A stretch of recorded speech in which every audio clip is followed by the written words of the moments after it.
안녕하세요. 대구 부동산 스터디입니다. 6월 10일 일일 브리핑 해보도록 하겠습니다. 선 넘는 전세 월세 매물 최대치 갱신.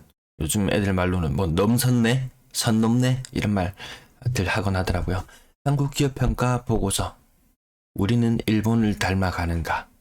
한국기업평가 보고서는 내 동영상을 닮아가는가?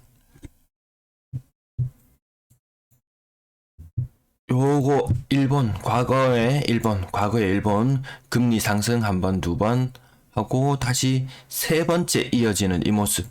이때 금리가 1년 반이 채 안 되는 시간 동안 금리가 3.5% 올랐다고 했어요.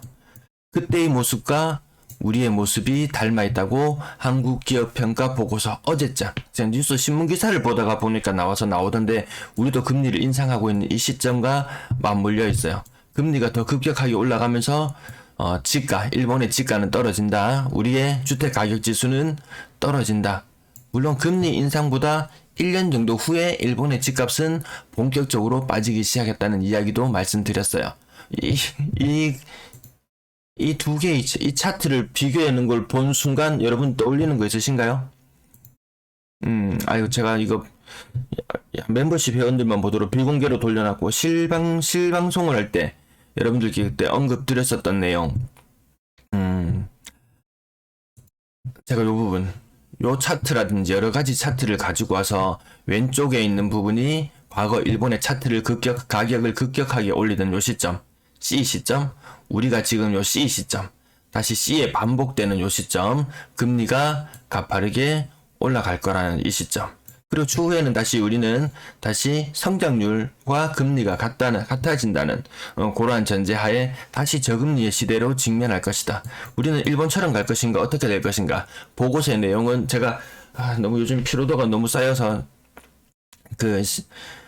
주말 라이브 방송을 하지 않으려고 그때 말씀을 드렸었는데 이 부분까지는 다시 한번 좀 중요한 부분이기 때문에 내일 아침에 다시 한번 짚어보도록 하겠습니다.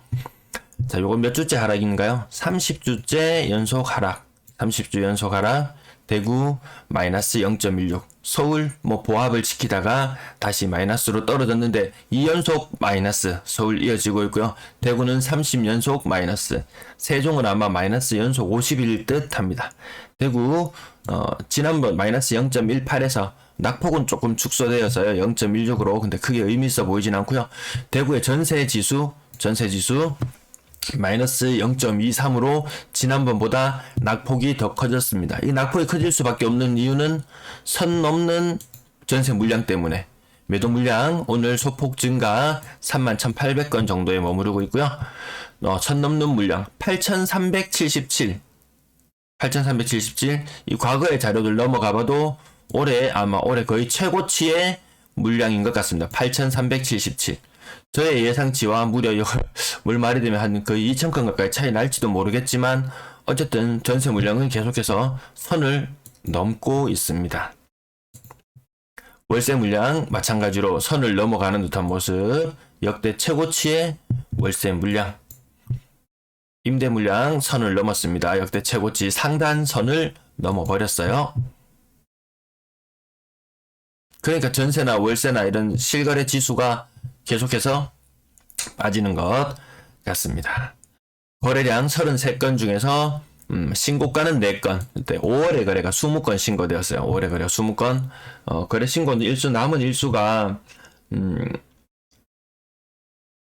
17일 정도, 17일차 정도 남았어요. 17일차 정도 남았으면은 이 마지막에 한 5일 정도는 하루에 5건 정도가 채 거래되지 않거든요. 이 5월에 거래 이 중반에 아주 가파르게 신고되었던 거에 비해서 지금 또 신고 건수가 너무 급격하게 줄고 있어서 5월의 거래, 과연 4월의 거래를 뛰어넘을 수 있을까? 요게 저의 5월 초반 거래가 나타났을 때 저에게 하나의 화두로 던져졌었는데요. 처음에는 4월의 거래를 뛰어넘지 못할 것이다. 잔인한 5월이 될 것이다. 이렇게 말씀을 드렸었는데 뛰어넘을랑 말랑 지금은 다시 중립적인 위치로 돌아와 버렸어요. 신고가는 4건 10% 살짝 넘어가는 모습이고요. 가격 상단 부분부터 보시면 제가 여기 돈보 사이트에서 지금 6월의 자료가 잘 업데이트가 안 되어서 오늘은 실거래 분석가님 자료까지 두 가지를 같이 다 인용해 와서 33건 다 보여드리도록 하겠습니다. 코롱 하늘채 2단지 50평형 1억 4천 하락, 한 15%, 대략 한 15% 정도 하락. 이 편한 세상 범어, 말도 많고 탈도 많은 그곳, 9억 4천에서 7억 4천 5백까지, 2억까지, 야, 거의 7억이 무너진 적이 있었던가요? 네, 아무튼, 큰 하락, 여기도 제법 20% 이상 되는 하락이 보여요. 월배역 포슈코드샵, 49평형, 5억 9천5백, 5억 9천5백. 아마 이거, 좀 거래 공백이 좀 있었던 것 같아요. 예, 이거보다 더 높은 가격이 거래되었던 게, 제 기억으로는 어렴풋이 있었던 것도 같은데, 아무튼, 요 신고가, 그리고 대곡역 내미안 33평형 4억 7천까지 갔던 것이 3억 6천. 전세가 최고는 3억 7천. 이러면 거의 역전세 상황이라고 보면 되고요. 이 편한 세상 범어 같은 경우에도 전세가와 매매가의 갭 차이는 20% 정도 되지만 사실 여기 아파트 10억 원 정도 호가할 때 거의 전세가율이 한 50% 정도, 요 정도에 머무르는 곳이라고 생각해 본다면 저 차이도 결코 간과할 수는 없다. 이렇게 봐져요. 현대 아이파크 24평형 3억 5천. 고가 대비 20% 이상 거의 30%, 25% 정도 빠진 거래 같은데요. 마찬가지로 최고 전세가는 3억 7천이었어요. 이 문제가 이제 언제 터지기 시작하느냐? 그것이 초미의 관심사가 되어 있네요. 대실력 태양하우스 1억 1천만 원 떨어졌고요. 나머지 10% 정도 떨어진 거 건너뛰고 브라운스톤 강북 사수동에 위치한 브라운스톤 강북 3억 6천5백까지 거래되는 것이 2억 8천까지. 이것도 20% 정도. 30%까지 떨어지는 것은 좀 희귀하게 등장한다. 하지만 20% 정도 떨어지는 건 많다. 신고가는 크게 의미 없어 보이죠. 150만원, 요런 식의 상승이에요. 요거 2,500만원, 요건 한 10% 정도 제법 크게 상승한 것도 보이긴 하네요. 나머지 한 10% 정도, 20% 떨어진 거. 가격 하단으로 내려와도 요건 몇 천만 원으로 보이지만, 요거 비율로 치면 10%, 20% 결코 작은 돈 아니에요. 요 마지막에 평광현대, 농공읍 북리에 위치한 평강현대 11평형 같은 경우에는 6천만원까지 갔던 것이 4,600만원으로 떨어졌다? 이거 몇 퍼센트인가? 이것도 20%가 넘는 금액이잖아요. 자, 그 다음 좀 잘려 있었는데요. 레미안 웰리스트 남구 봉독동에 위치한 웰리스트 가격 8억 6천에서 8억 9,600까지. 요것도 보면 137제곱미터 대형 평형. 거래 공백이 좀 있었겠구나. 요렇게 아마 유추하는 게 맞을 것 같고요. 더 궁금하신 부분 요거 한번 찾아보신다면은 분명 어딘가에 거래 공백이 있었다가 요런 자리. 아마 다른 아파트들 요렇게 위에서 선을 그리고 내려왔다면 요런 느낌? 어쨌든 신고가 파신 분, 사신 분 모두 축하드리고요. 나머지도 아마 보시면 아시겠지만 다 대다수가 저가형 거래들도 많이 위치하고 있습니다. 수성 아이파크. 요것도 마찬가지로 4억에서 3억 6천5백까지 떨어지면서 깡통 전세 현상이 나타나고 있습니다. 서안이 다음 레이크뷰 3억 8천5백. 나머지 저가 거래들 몇 가지 건너뛰고 나면 이것도 거의 30% 가까이 한 제일 풍경채 프라임 다사업 세천리에 위치한 거의 4억까지 갔던 곳이 2억 7천까지 떨어졌다. 요 제법 큰 낙폭 하나 보이네요. 외곽지역이 조금 여러 가지 호재로 가격을 많이 올리긴 했지만 가격이 부담스러운 것은 현실인 것 같습니다. 축곡 3점 그린코아 더 베스트 5억 6,800까지 갔던 것이 이것도 거의 얼마인가요? 거의 20, 30%, 한 25% 정도 제법 큰 거래로 가격으로 떨어진 모습이 눈에 띄었네요.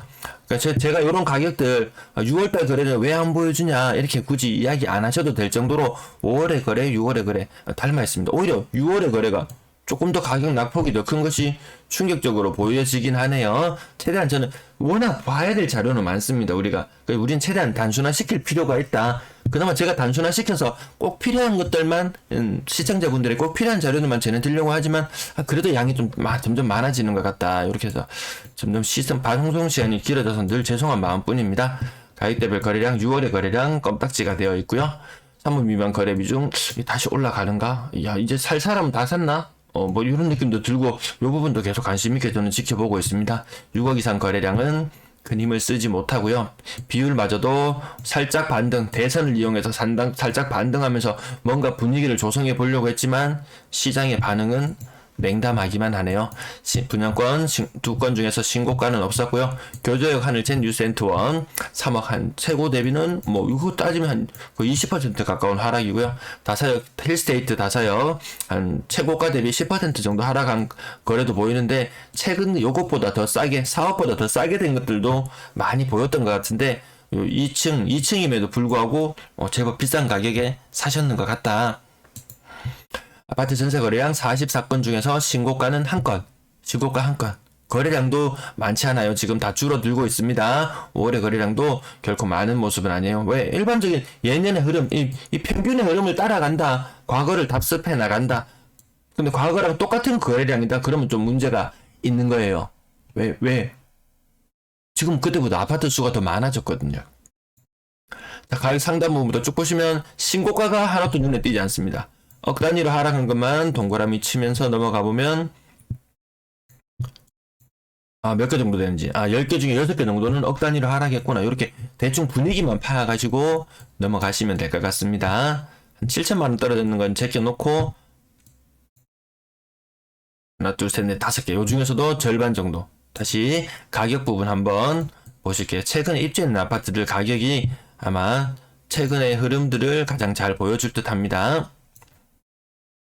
오페라 트루엘 시민의 숲 아파트 2020년 한 바퀴 돌았어요. 과거에 전세 3억 7천까지 거래되어진 것이 3억으로 가격이 떨어졌다. 대봉도시업 리비테르 1차 3억까지 떨어지고 있습니다. 전세 가격 떨어지고 있습니다. 그 다음 힐스테이트 다사역 여기도 전세가 3억. 야, 똑같은 3억이면 시내권에 살래? 아니면 외곽지에 살래? 자기 직장이 이런 데 가까운 데 살면 되겠죠. 굳이 가격 비슷한데 뭐 더 싸다고 시내권이 더 싸게 보인다고 해서 굳이 넘어가서 살 이유는 없을 것 같습니다. 화원 이진캐스빌 전세 가격도 여기도 한 5천만 원 정도 고점 대비 떨어진 모습 보였고요. 월성동 코롱하늘채 1단지 요거 월성동 지역 나름대로 모든 사람들이 합군지 뭐 그 내부에서도 뭐 합군진이 아니니 말들은 많지만 어쨌든 전세 가격이 2억 후반대로 내려왔다. 2억 후반대로 실제로 매물들도 3억대 넘어가는 거 보이고 2억대 매물도 제법 보이기 시작하더라고요. 월성동 1편한 세상 요거는 국민평이 아니라서 설명을 제외해두고 월성 프로지오 2008년식 77제곱미터 요거 2억 5천까지 떨어졌어요. 84제곱미터는 아직까지 저 정도까지 떨어지진 않았어요. 오늘 여기 44건 중에서 신고가 한 건 있었는데 요거는 제가 보통 하루에 보여드리는 30건의 범위를 벗어나 있어서 그래도 어떤 거에 도대체 신고가인가 궁금해 하실 것 같아서 전세가 1억짜리 아파트가 1억 1천만 원으로 10% 상승한 거래 하나 있었고요. 전세 월세 확실히 월세의 비율이 더 높아지고 있다. 전세가 월세보다 1.5배 높다는 말이에요. 여기 서울 지역은 1 밑으로 요 아래로 떨어져서 월세 거래가 더 많아졌다고는 하지만 대구는 아직까지 그 영향권에 들고 있는 것 같지는 않습니다. 평균 전세 가격 야금 걸려들어서 오르는 듯한 느낌. 5월의 금리 인상 충격은 7월에 옵니다. 7월에 오는데 그때 이중으로 올 수가 있어요. 왜? 그때 제가 봤을 때 이번에는 빅스텝 안 밟으면은 정말 나중에 더 큰 문제를 초래할 듯한 그런 느낌이 들거든요. 4억 이상 거래 비중도 계속해서 떨어지지만 10% 정도 선은 유지한다. 월세 거래량 36건. 월세 거래가 더 많다는 느낌 여러분도 가지시는 정도 하면 되겠고요. 근데 월세 거래량이나 뭐 전세 거래량 저것도 이제 비율로 나타내 드리니까 거래량 굳이 뭐 세지 않아도 될 듯한 느낌은 들지만 그래도 필요한 분이 계실 듯해서 계속 보여드립니다. 평균 월세 가격 떨어지고 있는 모습, 보증금은 다시 올라가고 있는 모습. 따지고 보면 이게 뭐 큰 변화 없이 가고 있다. 이렇게 보시면 될 것 같습니다.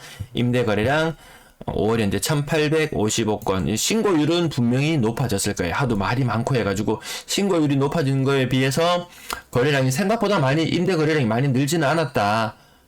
저는 이 거래량이 정말 한 3천에서 4천 건 이 사이를 오갈 줄 알았거든요. 왜냐 과거 신문에서는 한 작년까지 아니 올해 초반까지 나온 신문 기사나 이런 데 보면은 전월세 신고제 관련해서 거래량이 과거에 실제 실거래되고 있는 곳의 절반 정도만 신고되고 있다고 했거든요.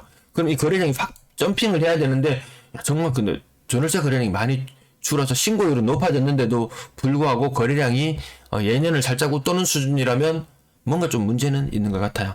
이삿짐 차량 어제 한번 봤는데 야 지금도 이삿짐 차량이 움직이네 이런 느낌이 들 정도로 많이 보이진 않더라고요. 예, 내일 아침, 아이고, 오늘 요 거래량 적었던 거, 거래량 적어졌던 거, 좀 이상하리 많지? 계속 지워지고, 어제자 방송 내용이거든요. 거래량이 계속 38건 막 이 정도. 정말 거래 안 될 때가, 이때 38건 거래되는 건데, 지금 다시 그 시절로 돌아왔어요.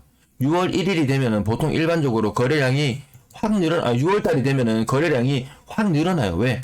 이 재산세 부담이나 이런 것들, 지금 사는 물건에 대해서는 내가 단 하루를 보유하더라도 내가 보유세나 종부세나 이걸 내야 되는 대상자가 되잖아요. 그래서 나 그 분양을 그 부담을 떨쳐내고 나면 다시 사거든요. 근데 6월달 들어서 안 산다면 이거 아주 큰 격변이 일어날 수 있는 그런 부분이 될 수가 있습니다. 오늘도 시청 감사드리고요. 내일 아침 라이브 방송 때 와서 여러분들 의견도 함께 공유해 주셨으면 좋겠습니다. 오늘 시청 감사합니다.